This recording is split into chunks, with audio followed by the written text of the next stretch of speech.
Live from the world headquarters of RT America in our nation's capital, this is the news with Rick Sanchez. Hi, everybody. I'm Rick Sanchez.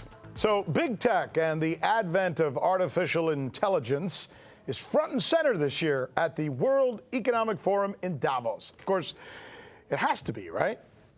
Most of the people in Davos, they stand to make billions of dollars from this, which may explain why I cannot turn on my TV these days or turn on my computer these days without being inundated with commercials telling me how great AI is going to be. But is it going to be great? Look, I'm not here to tell you what to think, right? That's not my job. But I do want you to do this for me. I want you to listen to two people who were brought together in Davos recently who really, these guys can speak to this, okay? See the guy on the left? That's Ren Zhengfei. He's the CEO of Huawei, the company blacklisted by our government for being kind of hyper successful. And then the other fellow there, his name is Yuval Harari. He's one of the most respected global thinkers and futurists. He's followed by tens of thousands of people who, by the way, he believes that AI will change the world, and not for the better. I think it really is going to shape the future of humanity and the future of life itself, because the new technologies will soon give some corporations and governments the ability to hack human beings. There is a lot of talk about hacking computers, smartphones, emails, bank accounts, but the really big thing is hacking human beings. To hack human beings, you need a lot of biological knowledge, a lot of computing power, and especially a lot of data. If you have enough data about me and enough computing power and biological knowledge, you can hack my body, my brain, my life. You can reach a point when you know me better than I know myself. And once you reach that point, and we are very close to that point, then democracy, the free market as we have, and actually all political systems, also authoritarian regimes, we have no idea what happens once you pass that point. Did you hear that? Hacking human beings to the point where they know us better than we know ourselves. There are only two countries right now with the power to do that, and both are already engaging in sophisticated mechanisms of surveillance that may eventually employ AI technology. The countries, United States, China. That's it. Here's how China's largest corporation responds to this. When I was born, that was the time when the atom bomb exploded in Japan. When I was 6 or 7, the biggest fear people had was around atom bombs. That was a global fear for that. But if we look at life or history from a distance, we see enormous benefit from atomic energy and radiation application in medicine and others. That brought about enormous benefits to humanity. So ask yourself this, given what Mr. Zhengfei just said. Is there a parallel between the nuclear arms race that, for at least my generation, I grew up with it, and the coming AI arms race? With the atom bomb, the great thing was that everybody knows when you use it, it's the end of the world. You can't win a nuclear war, an all-out nuclear war. But many people think, and I think with some good reason, that you can win an AI arms race. And that's very dangerous.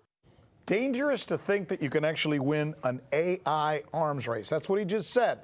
Look, I'm not a sky is falling kind of person, but it's interesting to hear the perspective of people who are forward-thinking enough to look at this stuff and possibly issue or wave the warning flag, right? The danger, at least as China sees it now, is allowing the United States to unilaterally set the rules for how AI will be used. The U.S. has got used to being the world #1. And they should be the best in everything they do. If there is someone who is better than them, they might not feel comfortable. But that does not mean this is the trend the world is heading. I think for the entire humanity, we should all do serious study around AI and how to use AI to benefit society.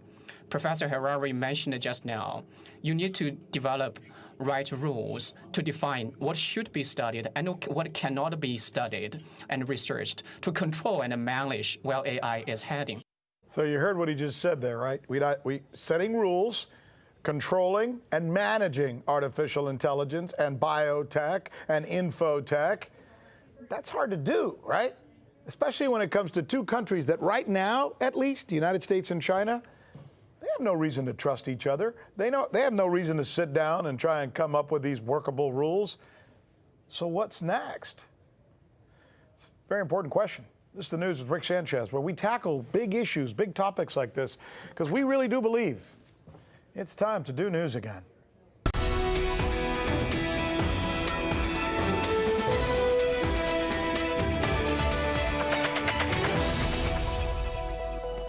Here's our list of the questions we think you're going to be asking tomorrow. Will AI and the coming arms race be even more dangerous than the nuclear arms race? Damn, that's a heck of a thought, right? Is wealth inequality leading to unrest on the streets of Beirut, Lebanon tonight? We're taking you there so you can see it for yourself. And then drones as tools of assassination. Is this the new normal? All right, I want to get right into this very important discussion about something very few of us in the media are really paying attention to, right? Why? Well, for the most part, because look, I'm going to just be completely honest with you, right? A lot of this stuff is over our heads. Mine, in particular, I'm no expert on AI, biotech, infotech applications for a war in space. These are weighty issues, complicated stuff. Until you hear really smart people like those I just listened to last night and then shared them with you, they can make it matter to us, right? And that is what this Davos discussion did for me, as a matter of fact, when I heard it.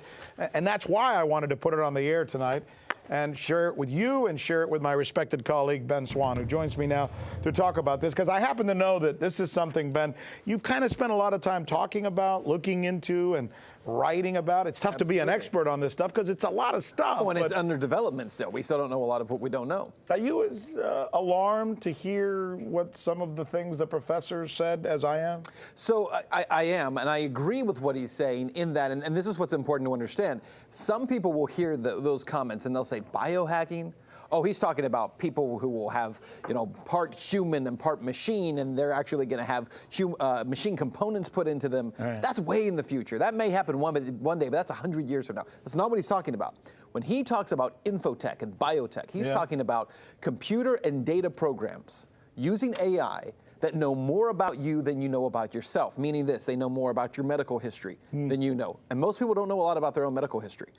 It knows more about your preferences, your habits, your family history, your belief system. And it compiles all this information together, and then it begins to make predictions for you because the computer, the AI, would know you better than you know yourself. And in doing so, corporations and governments would use that technology, would use that information to manipulate your decisions. That's what he's talking about. And I think we're close to that. He says, by the way, that that will allow us to have soldierless wars. Yes. What's he mean by that? So what he's talking about is creating something, what he calls a digital or data colony. So he says it like this: if you have someone who's running for president of Brazil one day, right, and that person's entire, past, their medical history, their sexual history, relationships that they've had, every decision they've ever made, it's all compiled and created through AI into these data catalogs. Mm-hmm. You can manipulate who someone is, you can find out everything you need to know about them and manipulate how they behave. And at that point, he says, we're no longer living in any kind of a free society at all, because every decision you make is kind of being dictated to you. You're being manipulated without even knowing it's happening. It would be the end of democracy. That's what he says. The end of free markets, for example. Right? Which we think, let the market determine things. Well, this isn't the market. This is being artificially manipulated. Artificially manipulated. And it's all going to be happening, he says, really because of what you said, two different countries, the United States and China. What's fascinating about that is China's doing it from a government position. Correct. Government surveillance and data. But the U.S. is not doing it from a government position. They're doing it from a capitalism surveillance model, where Silicon Valley, he says, is the biggest threat. We're down to 30 seconds, but at the very end, you heard Mr. Shenfei say that it's important that we establish rules. At some point, we need to come together and create parameters. Is that even possible, you think? So it's very difficult. And another conversation that happened at Davos this week also is Sundar Pichai, the CEO of Google. He also gave a speech about AI, and he says 5 to 10 years, medical usage is the biggest usage that Google sees for AI. And what he says is it would be terrible to not use AI and to develop it to learn about behaviors and about medicine and to know everything about you, because this is how he puts it. Take 10 doctors and put them in a room. 5 will have one view and 5 will have another, but AI will know the answer. Now, he actually believes that. AI is the answer to solving medical problems. You know a lot about medical stuff, Rick. That is the danger we're talking about, saying AI is the authority. It knows what we don't, and that's where it becomes really dangerous. That's a big red flag. Yeah. That's great stuff, Ben. I'm glad we have you here. This is a really smart conversation. I'm glad we had it, and I think we have to pay a lot of attention to this as it comes down the pike. For sure, Rick. Thanks. Thanks again. Tonight, there's a sense that things are spinning out of control in Lebanon. Take a look at some of these pictures. There are some reports that there are people injured. Tear gas is now being used. Water cannons are being used against the populace. In fact, as we speak, there are protests and there is more unrest in the capital of Beirut. Why? Well, efforts to form a new government are not being well received by the Lebanese people, who simply don't trust their leaders there. We are being joined now by Rania Khalik. She's in Lebanon, the host of In the Now, knows the region, writes about the region, and finds herself in a rather precarious situation. In fact, we're hearing, Rania, and maybe you can clear this up for us, that the area where you are, there are many protesters, and at one point the situation was almost dangerous there. What's going on? Until about 30 minutes ago, or perhaps less, there were some serious clashes between anti-government protesters outside of the Parliament building and security forces guarding the Parliament building. Both sides were throwing things at each other. The security forces were throwing tear gas, using water cannons. In some cases, perhaps rubber bullets, and there was some violence from protesters as well, trying to climb over the wall, throwing rocks. I just walked through that area on the way here, and it's completely broken. And what is a very upper class district, a very expensive shopping district in downtown Beirut, and I've never seen it as damaged as I just saw it walking through, and I was still smelling some of the tear gas and coughing from it. It was still in the air. Did you have a tough time getting through that to get to the place where you are now, where you're talking to us from? It was actually, it was easier to get to because the clashes had stopped by the time I got there. There was a heavy security presence. I could still hear some tear gas being launched in the distance where there are still protests. What happened is yesterday the Lebanese government announced its new formation, a new cabinet under the care of the new Prime Minister, Hassan Diab. And there are protesters who are angry about this for different reasons. A lot of times you'll hear there's protests in Lebanon, but they aren't really unified protests. There's people with different demands and different agendas. There's some people who are angry at the ruling elites, angry at the banks, angry about the looming economic collapse that's actually taking place right now and is pretty devastating for many people. And they're angry at the system, which is extremely corrupt. Then there's other protesters who are affiliated with various parties that are allied with the U.S., allied with Saudi Arabia. And these people are angry because their parties aren't in the new government, because their parties chose to boycott being a part of the newly formed government. So you have people kind of protesting for different reasons, and depending on where they're protesting, you can kind of tell what their agenda is. There's also been protests outside of the central bank and outside of the banks. Those protesters are more, progressive on the left, liberals, and just angry about the economic situation, and they're angry at the banks for, looting the country. And then the protesters are outside of the Parliament that we've seen the last few nights tend to be a little bit more aggressive, a little bit more violent, and no one's really sure who they're affiliated with, but they seem to be angry on behalf of some of the political parties that aren't involved in the new government. Let me ask you the question this way. We've seen uprisings all over the world in the last 6 or 7 months or so, and most of them we could probably throw an umbrella over them that would have to do with wealth inequality. That would probably be the headline for most of them, from Honduras to Colombia to places in Iraq and all over the world. Would you characterize this particular uprising taking place in Lebanon as one distinguished by a concern for wealth inequality as well? Absolutely. Like you said, this is part of a trend. I think what you're seeing in a lot of these developing countries is the decay, the rot of this neoliberal economic order that's been largely imposed on the developing world. And you're seeing it coming crashing down. It's also happening to some degree in Western countries too, and more developed countries, though it's not as extreme. But in places like Lebanon, the wealth inequality is so extreme. And on top of that, you have this economic collapse that's destroying people's livelihoods, is destroying the value of Lebanese currency, is basically wiping out people's savings, and that's largely to do with what's a Ponzi scheme economy that's coming crashing down. And this economy was imposed on Lebanon with elites in this country in collaboration with, large financial institutions like the International Monetary Fund and World Bank, like 30 years ago. This has been 30 years in the making, and so you see a lot of anger, and I think it's going to continue, and it's only going to get worse in countries like Lebanon unless something about the sort of global capitalist rotten system that we have right now changes. Good stuff. Rania Khalid, stay safe. My thanks to you for bringing us this report right in the heart of the trouble right there in Beirut, Lebanon. Once again, thank you. Meanwhile, tonight we're asking the question that maybe we should have asked a long time ago. Given how our country recently used drones to assassinate a foreign leader, is that the precedent that we really want to start setting? There is a new report out tonight from a watchdog group warning that this trend could be more troubling than we think. Our correspondent on this story is RT's Ais Ali. Drones. For many years now, they formed a controversial part of the West's military arsenal across the world. They're used to gather intelligence, spy on enemies, and most notoriously, kill people, to the apparent amusement of some. 30 seconds. 10, 9, 8. Then all of a sudden, boom. The gun, sir. Cutting off. I said, where is this guy? That was the last I heard from him. So, how did we get to the point where assassination by drone is normal? The UK-based watchdog Drone Wars investigated the phenomenon. The jump from targeting members of non-state groups classed as terrorists to the assassination of top military personnel of a state that US is not in a war with may appear huge in terms of strategy and legality. Unfortunately, however, it is also inevitable.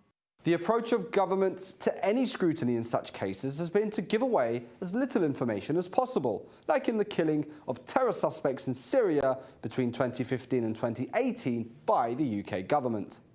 The focus was often placed on the individual, either the legality of a particular strike or the crimes and notoriety of an individual. The government appeared to follow a policy of quasi-secrecy, giving away some information but rarely providing any substantial comment, and leading to what was described as dissatisfying engagement in parliamentary scrutiny. Finally, the lack of ethical debate was glaringly obvious. The media, in turn, according to Drone Wars, failed to scrutinize the killings, playing into the government's spin. If anything, the media coverage contained carefully controlled government messaging. Mohammed Emwazi was killed in a drone strike. It was as a result of persistent surveillance. A British woman who became a prominent recruiter for so-called Islamic State has reportedly been killed in a drone strike. It also killed her 12-year-old son, who she had previously used as a human shield. So the blueprint is clear. Use drones to kill people in war zones, then expand their use to kill who you want. And then don't even try to justify it. Instead, bandy about claims that the victim was about to launch a terror attack with no evidence and paint them out to be an extremist. Precisely what the White House did in the most recent case. We had specific information on an imminent threat, and those threat stream included attacks on U.S. embassies. What is your definition of imminent?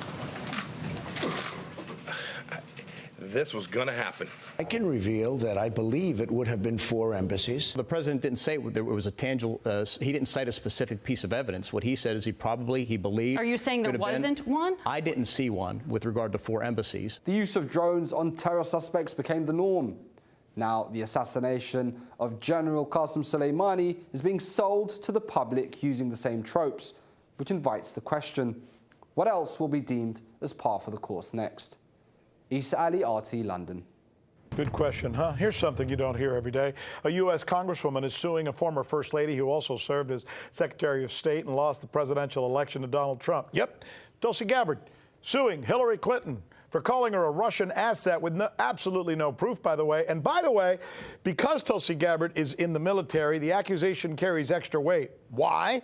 Because there's this law, Title 18, U.S. Code 2381, that states that if a military officer is found guilty of treason, that person will be punished by death.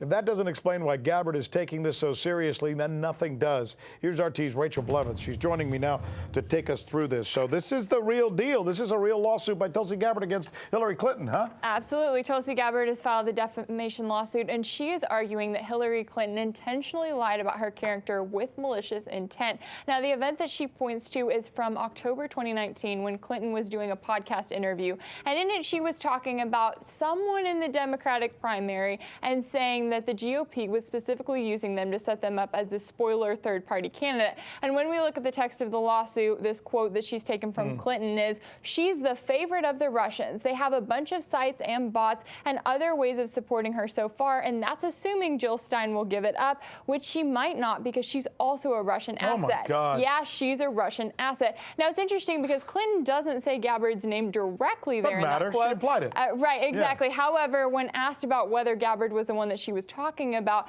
Clinton's team responded, and a representative said, quote, "If the nesting doll fits, this is not some outlandish claim, this is reality." And this week, Hillary Clinton started attacking Bernie Sanders, exactly. Right? Yeah, she's got this new documentary coming out all about her life, and in it she went after Bernie and said, oh, he's a career politician and nobody likes him.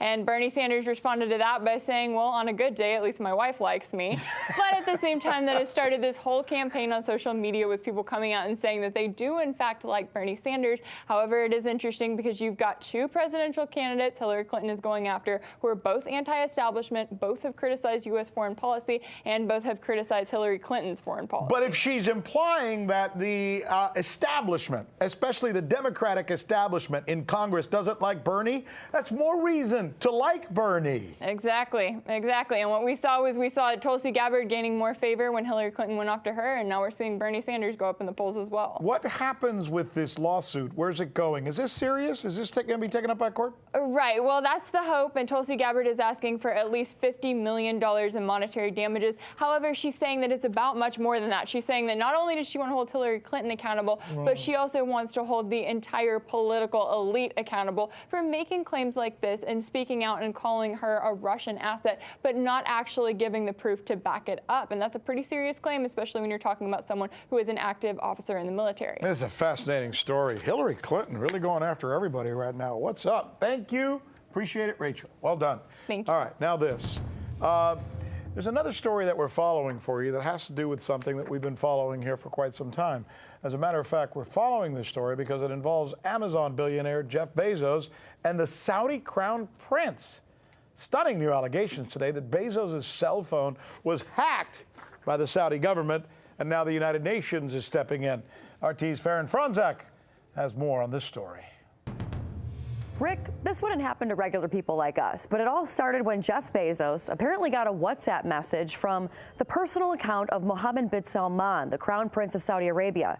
The two having conversations over the app, but digital forensic analysts believe it was an infected video file that was able to hack into Bezos' phone. Now, many suspect this has to do with Bezos and Amazon, but keep in mind, Bezos is the owner of the Washington Post. That's the same newspaper that published critical stories about Saudi Arabia. Those articles, of course, written by Jamal Khashoggi. Saudi critic and Washington Post columnist Khashoggi was allegedly killed by Saudi agents inside the Saudi consulate in Turkey in October that same year. And the Post was highly critical of the Saudi government after his killing. Now, there's a lot of moving parts to this story, Rick, but here's what we can confirm. During a trip to the U.S. last April, the Saudi prince crisscrossed his way to California and met with a bunch of the higher-ups of Silicon Valley at a dinner, including Jeff Bezos. Now, after some investigating, FTI Consulting found the breach was caused by a video file sent via WhatsApp from bin Salman to Bezos after the two exchanged numbers. Well, a forensic report commissioned by Bezos and shared with the UN shows there's medium to high confidence that his phone was infiltrated on May 1st, 2018 via an MP4 video file from bin Salman's account that had a preview image of Saudi and Swedish flags overlaid with Arabic text. Now, it's unclear whether Bezos opened that file, but within hours of receiving that message, digital forensic analysts of Bezos' iPhone show that there was an anomalous and extreme change in phone behavior, with enormous amounts of data from the phone being transmitted over the following months. Now, many are asking, why would bin Salman want to hack Bezos? Well, investigators believe it was essentially to find dirt on Bezos and possibly use it to blackmail him. It demonstrates to the international community that we are dealing with a technology and an industry that is not controlled, that is not traced, and that can have serious implications for human rights. So it's particularly important for the international community to wake up to the dangers that this uncontrolled industry represent at the moment. Now, last year, text messages and documents were leaked showing Bezos was having an affair. Now, that leak, Rick, has not been tied to this hack, but the investigation is still ongoing. Now, as for a response from Saudi Arabia, the country's foreign minister has denied all these allegations. All I can say is that the allegations are completely untrue, and they're really based on conjecture and information that's not complete. There's no real evidence that we can see, and therefore, we think it's not a serious accusation at all. Now, Saudi Arabia also is calling for an investigation into all of this. When it comes to Jeff Bezos, his lawyer says that he is cooperating with the investigation that's going on right now here in the U.S. For the news with Rick Sanchez, I'm Farron Franzak. And there's this story that we just received a while ago. Interesting, given the incredible tensions between the United States and Iran. This is a head-turner. Listen to this. The White House has announced that President Trump has participated in a bilateral meeting with the president of the Republic of Iran. This is what the White House has announced, that the President of the United States and the President of Iran have had a meeting. It's a mistake.